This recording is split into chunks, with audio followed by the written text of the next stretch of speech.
What's up, everybody? Thanks for joining us here today on the VSO Gun Channel. We got some science coming your way. I'm your host, Paul Harrell. Just kidding there, guys. However, today's video might look a lot like something you might see over Paul's channel, so I just thought I'd pay him a little bit of homage. I will be honest and say that I don't watch a whole lot of other gun content because firearms are such an integral part of my life. I spend so much time doing it that I kind of want to do something else. If you went down my YouTube feed, you'd see mostly Star Wars stuff and stuff like that. But one of the other things I really do like to watch is the police breakdown videos. People like Donut Operator, people like Mike the Cop, guys that take footage from police, from dash cams, from body cams, things like that, and run through it in the sequence of events, and then also add some commentary to it. I think that kind of content is exceptionally valuable, especially for somebody like me who's a student of the gun constantly. Whenever you have an opportunity to learn in real time from a real gunfight that actually occurred, I think that you're much better off than if you hadn't gone through that sort of mental conditioning. One of the things I picked up on from watching those videos, as well as just my real life experience dealing with the cops, traffic incidents and stuff like that, I'm a speeder. I've noticed that cops tend to approach vehicles pretty close. I mean, not close enough to get their uniform dirty per se, but pretty close to that. And I think that probably some of that has to do with training with highway stops and stuff like that. I mean, especially if you're approaching on the driver's side, you don't have a whole lot of room because there's like cars right there. And while I think that that definitely works in that environment, I think in every other environment, not so much. And the basis that I have for that is every single time I've been in a live fire shoot house, you can see long streaks along the wall where bullets have impacted the wall and then they basically skip down the wall. In fact, a competent instructor in that discipline will tell you that you want to find a happy medium between the center of the hallway and the wall. You don't want to be on the wall and you don't want to be in the center. The human brain is really good about finding the center of things, and that's typically where a lot of bullets end up, is right down the center of the hallway. But also we want to stay off the walls about 12 to 18 inches, something like that, because bullets tend to follow the walls as well. So I got to thinking about it and I was like, well, a car is basically a wall, right? I mean, it's a hard barrier that you can't walk through. A sidewalk would be pretty much like a corridor with buildings on the other side. So this is basically a hallway. When a bullet impacts a barrier and ricochets off of it per se, we'll use that term, it will leave at the same angle that it came in at, with a little bit of fudge room depending on how much the barrier deforms. This is fairly predictable with mathematics.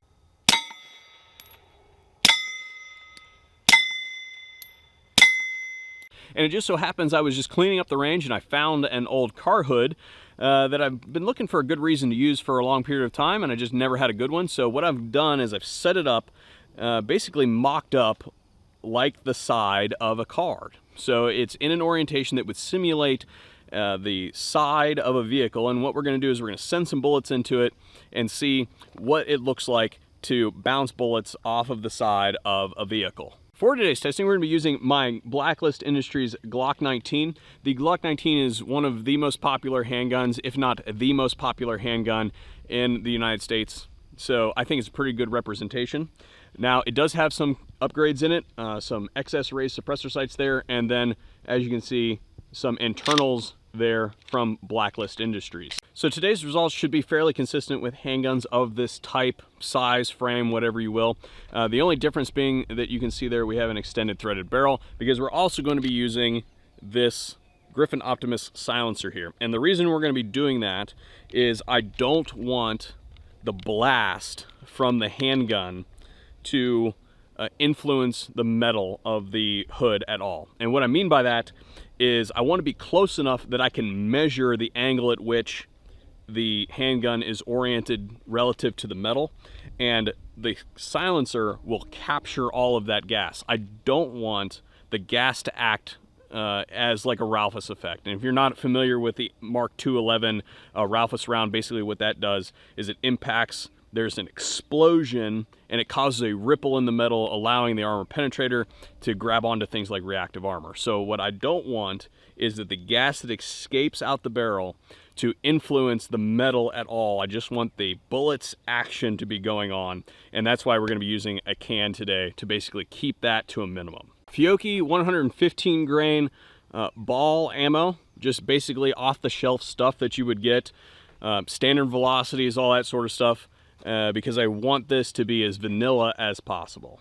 So we're almost ready. I'm gonna get this thing all set up. We're gonna do our shooting, and then we'll probably recap back at the vault room or something like that, because I'm not sure if you guys can see this or not. Nice big purple cloud right there, headed this way. Probably gonna get wet on this one. I have to go out in public tonight. Do you have any idea how long it takes me to condition this, to get it to look this good? I mean, if I get rained on, I'm gonna ruin all that. I'm just gonna head this one off at the pass, because I know that there are gonna be people that see this video that don't know any better, and that's okay. That you don't know, but a modern silencer should not touch the bullet at any point. And as a result, it definitely does not slow down the bullet. If anything, it might increase the bullet's velocity ever so slightly because of the excess back pressure provided by the device.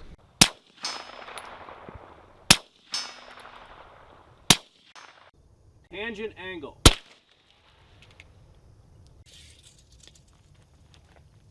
This is exactly what I'm talking about. The bullet starts here, runs along the surface, and then deflects off at some angle.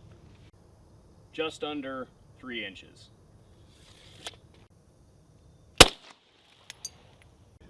So on this one, definitely a little bit of difference. You can see there's some deformation here on this one. There is some deformation on the first one, but not nearly as prevalent on this one. I would venture to guess is you can't probably see this little lead here on the front of the first shot, but you can probably see this indentation on the second shot.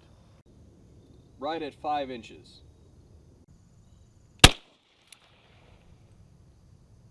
So what we have going on here is something I was hoping to avoid to the end here, which is the bullet basically impacted and took a turn in instead of deflecting off and entered into the hood. Now, a fragment of that bullet did hit the target over here, looking right at 8.5 inches. Call it repeatable. I mean, that's pretty much as good as it's going to get. We'll measure both those. There's that one. And there's that one. So that shot was done to illustrate a point. We'll get to that here in a second. But if we look at what happened here on the hood before we get to the actual targets, we had a little bit of digging here, kind of reminiscent of what we had in this shot here. Not quite as bad. We definitely didn't have any material enter the hood on this one, but interestingly enough, if we look at where it impacted on the target here, it's pretty much equivalent in measurement to this one right here. And I would say that on the target here we have a little bit of lead fragmentation. It's clearly pieces of bullet here. And I would rehash this and say that these two impacts being so similar, I want to say that they're probably both the majority of the bullet body. I want to say that this is probably more pieces of sheet metal being thrown inside the hood. But again, that is all extrapolation. I don't have a high-speed camera to look at the footage of, so we're just going to move on to the targets here. Impact here, here, here. Alrighty, so let's recap on this one, guys. I recorded a total of 6 samples, and of those samples, I did some basic Excel work with the mathematical relationship for the bracketing data points. What I mean by that is the last shot that you saw I used to graph the trajectory that we measured in the field, and as it turns out, it was quite linear at that range, which is kind of surprising to me. I thought it would be more parabolic, but those effects probably won't exhibit themselves until the projectile moves farther down range. So for the sake of discussion, I took this data and extrapolated it out to 100 feet. And I also used the same linear model for the minimum. Turns out that this vehicle alloy comes out to have a squish factor in its bullet diffraction index out to about 12 to 13 degrees. That is when bullets are coming in at less than 9 degrees off of tangent. This is fairly predictable, and that's about where I expected it to fall. From that data, I was able to come up with what I am going to affectionately dub the cone of death. Keep in mind that this is a graphical representation off of extrapolated data, and also that this is going to shift forward and back depending on where the bullet hits. For this purpose, we've gone ahead and centered it on the center of the vehicle.